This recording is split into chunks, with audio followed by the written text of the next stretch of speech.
Hi friends, welcome to Ragas Kitchen. நீங்க நம்ம channel subscribe பண்ணலன்னா கீழ இருக்க சப்ஸ்கிரைப் பட்டன் பிரஸ் பண்ணிக்கோங்க. அப்படி பக்கத்துல இருக்க பெல் பட்டனையும் பிரஸ் பண்ணிக்கோங்க. நான் அப்லோட் பண்ற வீடியோஸை நீங்க மிஸ் பண்ணாம பார்க்க முடியும்.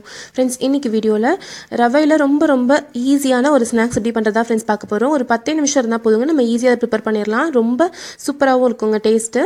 இந்த மாதிரி ஒரு பெரிய பவுல் எடுத்துக்கலாம்.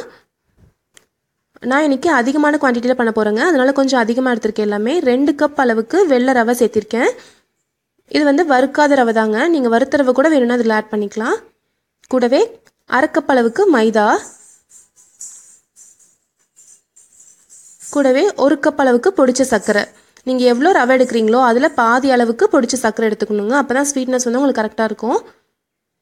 1 டேபிள் ஸ்பூன் அளவுக்கு பேக்கிங் பவுடர். இது எல்லாத்தையும் சேர்த்து நல்லா கலந்து விடணும்.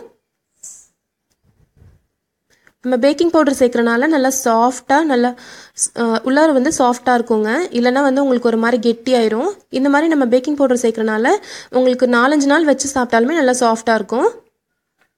இப்போ இது எல்லாத்தையும் நல்லா மிக்ஸ் பண்ணிட்டோம். இதில் 1 டேபிள் ஸ்பூன் அளவுக்கு நெய் சேர்த்திக்கலாம். பாருங்கள், இவ்வளோ குவான்டிட்டிக்கு நான் ஒரே 1 டேபிள் ஸ்பூன் தான் நெய் சேர்க்குறேன். ஆனால் இந்த ஸ்வீட் ஃபுல்லாகவே நல்லா நெய்யோட வாசனை நல்லா தெரியுங்க உங்களுக்கு.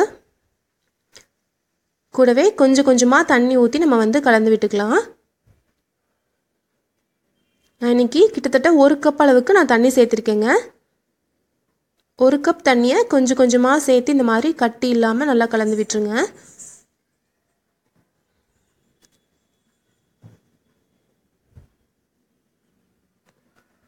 பாருங்கள், இப்போ நம்ம 1 கப் அளவுக்கு தண்ணி சேர்த்திட்டோம். இந்த அளவுக்கு இருக்கணும். இப்படி எடுத்து இப்படி ஊற்றுனா இந்த மாதிரி விழுகிற மாதிரி இருக்கணும். ரொம்ப தண்ணியாகவும் இல்லாமல் ரொம்ப கெட்டியாகவும் இல்லாமல் இந்த மாதிரி கலந்து வச்சுருங்க போதும்.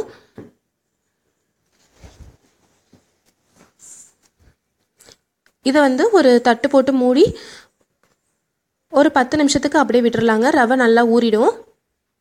இப்போ கிட்டத்தட்ட ஒரு 10 நிமிஷம் ஆயிடுச்சு. பாருங்கள் எப்படி இருக்குது பாருங்கள். நம்ம வச்சப்போ எப்படி இருந்துச்சு, இப்போ நல்லா கெட்டியாயிருச்சு பாருங்கள். இப்போ கையில் எடுத்து மாவு பிசைகிற மாதிரி ஆயிடுச்சுங்க. அந்தளவுக்கு 10 நிமிஷத்தில் நல்லா ஊறிடுச்சு. இப்போ ஒரு பிளேட் எடுத்துக்கோங்க. பிளேட்டில் லைட்டாக எண்ணெய் தடவிக்கோங்க. எண்ணெய் தடவிட்டு இப்போ நம்ம பிசைஞ்சு வச்சுருக்கோம் இல்லையா இந்த மாவில் சின்ன உருண்டைகளாக அது மாதிரி எடுத்து வச்சுக்கோங்க. இந்த சின்ன உருண்டையை ஃபோர்க்கோ இல்லைன்னா நம்ம பொரிச்சு எடுக்கிறோம் இல்லையா அந்த கரண்டிலையோ இப்படி குத்தி எடுத்தீங்க அப்படின்னா இந்த மாதிரி ஷேப் உங்களுக்கு கிடைச்சிருங்க. டிசைன் மாதிரி அழகாக இருக்கும். சின்ன ரவுண்டாக செஞ்சு இந்த மாதிரி ஃபோர்க்கில் தொட்டு இப்படி எடுத்துக்கிட்டிங்க அப்படின்னாலே போதுங்க. அழகாக அந்த டிசைன் உங்களுக்கு தெரியும். பாருங்கள், நான் இந்த மாதிரி எல்லா மாவையுமே உருட்டி இந்த மாதிரி செஞ்சு வச்சுட்டேங்க. இப்போ நம்ம இதை பொரிச்சு எடுத்துக்க போகிறோம். ஒரு வாணலியில் எண்ணெய் ஊற்றிக்கோங்க. பொரிக்கிற அளவுக்கு தேவையான எண்ணெய் ஊற்றிக்கோங்க. நல்லா சூடாகட்டும். எண்ணெய் நல்லா காஞ்சதும் கொஞ்சம் தீ கம்மி பண்ணிக்கோங்க. கம்மி பண்ணிவிட்டு இப்போ நம்ம செஞ்சு வச்சுருக்க எல்லா உருண்டைகளையுமே கொஞ்சமாக அதில் சேர்த்திக்கலாம். ஒரு தடவைக்கு ஒரு 10 வரைக்கும் நம்ம சேர்த்திக்கலாங்க.